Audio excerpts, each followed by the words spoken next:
Hi friends, మార్పో L1 update అయిందండి. అందరూ play స్టోర్లో యాప్ అప్డేట్ చేసుకోండి. ఇలా బ్లూ కలర్లో ఉంటుంది. మార్పో L1 డివైస్ ఇది. అప్డేట్ చేసిన తర్వాత ఈ యాప్ ఓపెన్ చేసిన తర్వాత డివైస్ అనేది మొబైల్కి కనెక్ట్ చేయాలి. కనెక్ట్ చేసిన తర్వాత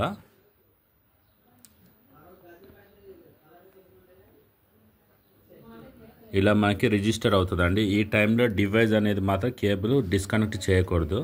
డివైస్ కనెక్టింగ్లోనే ఉండాలి. ఎట్టి పరిస్థితుల్లో ఫోన్ కాల్స్ కూడా మీకు రాకూడదు. ఎందుకంటే నెట్ డిస్కనెక్ట్ అయినప్పుడు డివైస్ డ్యామేజ్ అయ్యే అవకాశం ఉంటుంది. అందుకని చెప్పేసి రిజిస్టర్ అయ్యే సమయంలో డివైస్ కనెక్ట్ అయ్యే ఉండాలి.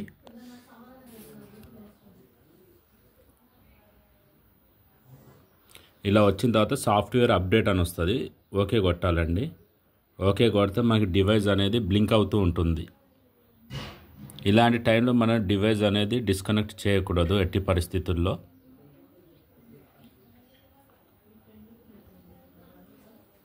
సాఫ్ట్వేర్ అనేది అప్డేట్ అవుతూ ఉంటుందండి ఈ టైంలో. ఎందుకంటే ఇలాంటి సమయంలో లైట్ బ్లింక్ అవుతుందని మీరు కేబుల్ కనుక డిస్కనెక్ట్ చేస్తే మాత్రం సాఫ్ట్వేర్ మధ్యలోనే ఆగిపోతుంది. దానివల్ల డివైస్ అనేది పాడైపోయే అవకాశం ఉంటుంది. మనకి సాఫ్ట్వేర్ అప్డేట్ అవగానే ఓకే అని వస్తుందండి. ఇక్కడ ఫర్మ్వేర్ అప్డేటెడ్ సక్సెస్ఫుల్లీ. ఓకే, ఇదండి process. Device is ready use. ఓకేనా ఫ్రెండ్స్, మీకు ఏదైనా డౌట్ ఉంటే నాకు కాల్ చేయండి.